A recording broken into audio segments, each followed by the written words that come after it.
like them all. What was your favorite out of the three of them? Probably Empire Strikes Back, I think. Yeah. Definitely. I think I agree. That's a good movie. Even just a standalone movie, it's good. It is. It's like The Dark Knight. It's just a good standalone movie. But see, the thing is, you had such cool actors. You had Harrison Ford. I mean, obviously that guy can carry a movie by himself. Mm-hmm. You had Alec Guinness. You had, all these different actors. I mean, that's why it was so cool. Because if you didn't have those people, it can be just some generic sci-fi movie. Yeah, and the cool thing about that is that George Lucas was such a huge nerd that he wrote this like space western, basically. And it's just like a bunch of tributes to like comic books and shit that he read. And everybody thought it was a joke. I think like 20-some studios turned it down or something like that, which I think is pretty wild. Yeah. Did you see American Graffiti? Yes, I did. Yeah. Several times, yeah. The Harrison Ford movie. A good one. Yeah, he was a carpenter at the time, apparently. Yeah, just like Jesus. Just like Jesus. Do you think? Did you see Force 10 from Navarone? Is Jesus in that? He is. Oh, yeah, I did. You've seen some good movies. I've seen quite a few. Powerful. Very. How do you feel about Westerns? Do you like Westerns? Oh, I love them. I love them too. Somebody on Twitter, I don't know who it was, they had a thing. They were like, Westerns are dull and boring, but what's your favorite? And I was like, ooh, blocked. Get out of here. Yeah. Well, you wonder if they just troll people like that just to, like, I purposely screw up stuff just to get the nerds that go after me too. That's why I like shitting on the new Star Wars movies. I like shitting on the Marvel movies, most of them. Yeah. I don't know what your take on those. Well, I used to be a big comic book fan, so I get mad when they change shit around. Like Spider-Man, the Green Goblin's costume was just horrible. Yeah, I don't get that. I mean, Willem Dafoe was perfect as Norman Osborn. Mm-hmm. But then they made that weird, his exoskeleton costume was horrible. I mean, they have to. It's weird because obviously a lot of the comic books were, the source material is obviously pretty old. I mean, like Batman's been around since 1939 or whatever. Yes. And so, but then they have to explain everything in these new movies, and everybody has to look like they're, in like riot gear or something all the time. And they're like, oh, this is Kevlar, Superflex military grade, polynylon. It's like, no, just have him put the shit on. Who cares? Yeah, it's weird. Oh, they have to make it like some black leather or something. You're right. Some weird bondage thing. Does it come in black? Yeah, exactly. I'm like, I don't, just let him. I hope, like, there's like 4 billion Batman movies coming out apparently, and I just hope they do one where he just wears like tights and trunks and just beats the shit out of people. That's all. Yeah, I wonder if they could pull that off. I don't know. Maybe. Going back to Westerns, what's your favorite Western? Man, Unforgiven is up there. Oh, that's great. That is a great movie, and I remember seeing that in the movie theater. Whenever did you see Pale Rider? Yeah. Oh yeah. Oh wow, you have seen a lot of good movies. I've seen Pale Rider. I've seen all the a bunch of John Wayne movies. My granddad was a big Western. Oh wow. Person, okay. And so we used to watch a bunch of Westerns. We used to always watch like Good, the Bad, and the Ugly, and Clint Eastwood's his body work amazing? It is. I was just thinking about that. We were talking to someone about that. I mean, the dude is amazing. I mean, Rawhide, the spaghetti westerns, and then he goes into Dirty Harry, and then he goes into directing. I mean, the guy is amazing. Yeah, I don't think anybody's ever done that, what he's done. No, I mean, his career is amazing. I don't care. You can say what you want about him. Yeah.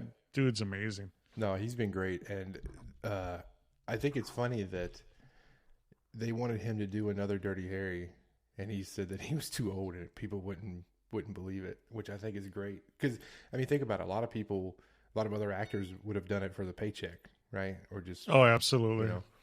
But he's like, no, I'm good. Yeah, we reviewed Dirty Harry on a couple episodes. I don't even know when it was. But, yeah, that's a great show.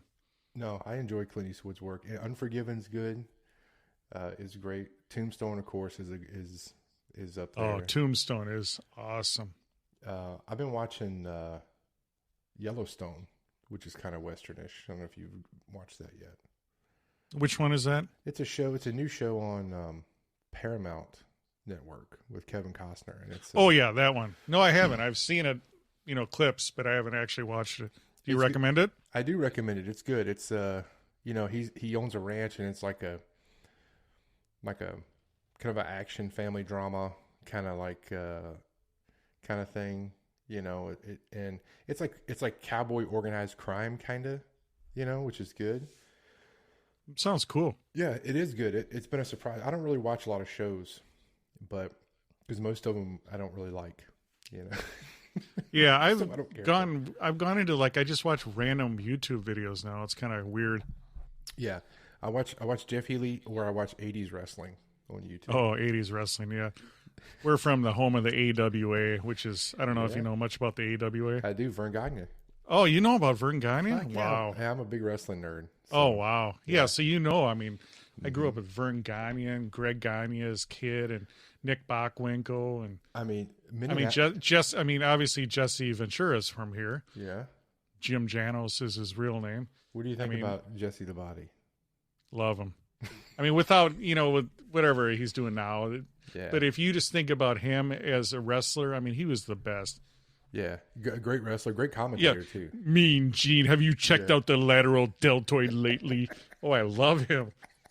He's him in the East-West Connection with Adrian Adonis. Yeah. Oh, their interviews were just spectacular. They were great. I mean, Minneapolis is such a big wrestling town, like the Road Warriors. Oh yes, the Road Warriors are from here. Rick Rude.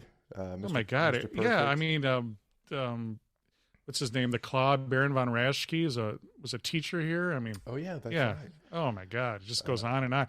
Mr. Perfect, I mean, Mr. Perfect, Rick Rude, Scott Norris. There's the Flash Norris. Oh yeah, there's a really good documentary. I don't know if you watched Dark Side of the Ring on Vice.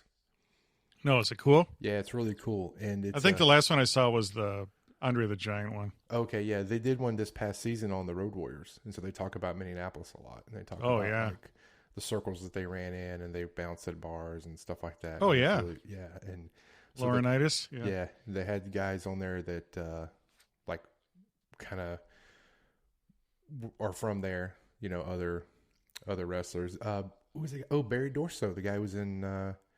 He was a Repo Man, then he was in Demolition. Yeah, I used to work out at Ken Patera's gym. Oh, sweet. Oh, yeah, I used to talk to him all the time. How good. you doing, brother? Oh, I love Ken Patera. Do you think to be a wrestler you have to call everybody brother? Yeah, how you doing, brother? Is that a prerequisite? Oh, yeah. When someone calls you brother, I mean, that's it. That is it. Or if you want to be cool, just walk into a room, just point at people, too. They love that. Just point. What's up? Yeah, just point at them. Yep. It's like in those photos where you have to point at each other, I see those photos on Instagram. I literally don't know who's supposed to be famous and who's not, and they're both pointing at each other. What do you do on Instagram? Is it your personal account, or is it for the show? It's for the show. Yeah. I thought about doing Instagram, but it's just one more thing to keep up with, and I don't know if I could. That's what your wife should do. Yeah, I don't know, though. I mean, put her to work. She has been, she did a lot for, when people ask for podcast recommendations on Twitter, like these people, I don't know, they probably never heard a podcast before, but they're like, "Oh, I'm at a podcast. Someone give me a recommendation." So she would actually look at those, and she would tag me and like other podcasts in there, Yeah. I just did a tweet about that right now. Yeah. Those bullshit. They always have some fake girl bot account, and they're like, "I'm going on a long trip, and I need your podcast suggestions."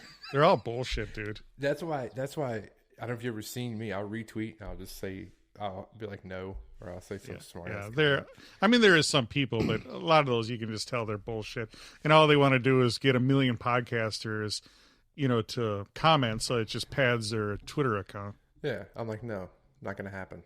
Yeah, sorry. What do you think can we look forward to in the future from the Amish baby machine? Oh, powerful. Very powerful? Yes. I think, we always want to get into YouTube video, but real life gets in the way sometimes. Have you ever It's tough enough doing, one episode a week. I was going to ask, how much time do you spend a week podcast related? Well, including everything. I mean, Twitter is a huge part. Yeah. I mean, editing the show, coming up with ideas, getting together. I mean, it's a lot of work. It's not obviously physical work, but it's a lot of mental work. Well, you also have an assistant manager now. Yes, he just got promoted. He did. You put him to work, man. You make him earn his keep around there. Yeah, no, he's great. Yeah, we're lucky to have him. No, it is good. We've had multiple hosts back in the day. Yeah.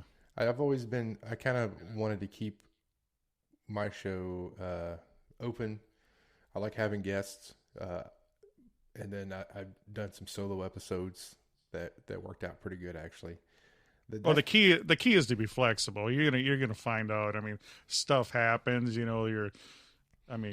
Whether it's physical, something happens to your equipment, and something happens to your job. You got to be flexible. And you're talking about topics. Like that's why I like to call it the pop culture podcast. So we can just talk about anything. I mean, you get into some weird niche where you just talk about German comic books. I mean, you're going to run out of ideas pretty quick. Yeah, I felt that way because I was like, well, I just want to kind of keep it open and I just literally talk about whatever. And yes, if I have a guest on, whatever they're into, whatever they want to talk about, we can keep it open because they always like, well, what is your podcast about? I'm like, well, I don't know, it's about whatever, I guess. Yeah. But it's a lot of fun though. I like it. It's cool. You're doing a good show. Thank you. I really appreciate it. I've been coming up with some ideas, but really I don't want to, I don't want to get too far out on the limb, What do you mean? Well, I was thinking about the live show aspect and I really had fun with it last week. That's cool. And so I was thinking about doing a live show when my 1 year rolls around, coming up here in about a month or so. And that's the thing with this bullshit virus and stuff. I wish this would all go away so we could, meet and greets are cool and meeting people from other podcasts and doing mobile stuff. Yeah. That's what I want to get back into. And see, part of this too is I wanted to, I have a good buddy of mine that used to be on a podcast and he lives here in town and he still has his equipment and stuff. So I was like, yeah, man, we'll hook up and we'll do some episodes. It'd be great. And of course, it's different when you can't, but hanging out in the same room is much different than remotely. Oh, absolutely. So that was kind of whole different vibe. Mm-hmm. But I think it's a lot of fun. And like I said, I do it. I was asked that on the live show about why I do it, and I was like, I do it because I enjoy it. I think it. I never want it to feel like a chore. I have a job that I work during the day, and so I want a podcast to relax. And but it has, as it grows, as you said, it does take up a little more of your time. I've noticed that, but it's not necessarily a bad thing. And sometimes you got to take time off to clear your head. Because like you said, you don't want it to become work. No, you don't. And I will tell you this too. And I don't know if you've had this, but I don't have a specific day that I release episodes. I shoot for once a week. But sometimes I plan on doing an episode and then I'm like, you know what? I don't really feel like it. So I don't do it. No, I hear you. And I just do it the next day because, we have a almost 3-year-old. So I usually record after she goes to bed. And sometimes by the time that rolls around, I don't really have the energy for a podcast. I'd rather just, kick back in the chair and get on Modern Warfare and die repeatedly. Yes, go to the gulag. I would just rather go hang out in the gulag, throw rocks at people. I know those. I know the prison guards by a first name basis in the gulag. Yeah, I passed. They're like, "Oh, you're back again?" Yeah. Like, fuck you. Fuck you. Yeah, I got some loose cigarettes. I go in there and trade. Yes, exactly. But I've been doing lately. I don't even try to shoot the dude. I just run up and punch him. That works. Sometimes, yeah, because I'm the worst with scopes. Some of those guys are just genius at that no scoping, Mm-hmm. And it's like me. It takes like 3 years to get it up to my eyes. So I just run up there and start punching the dude. Yeah, and they get pissed too.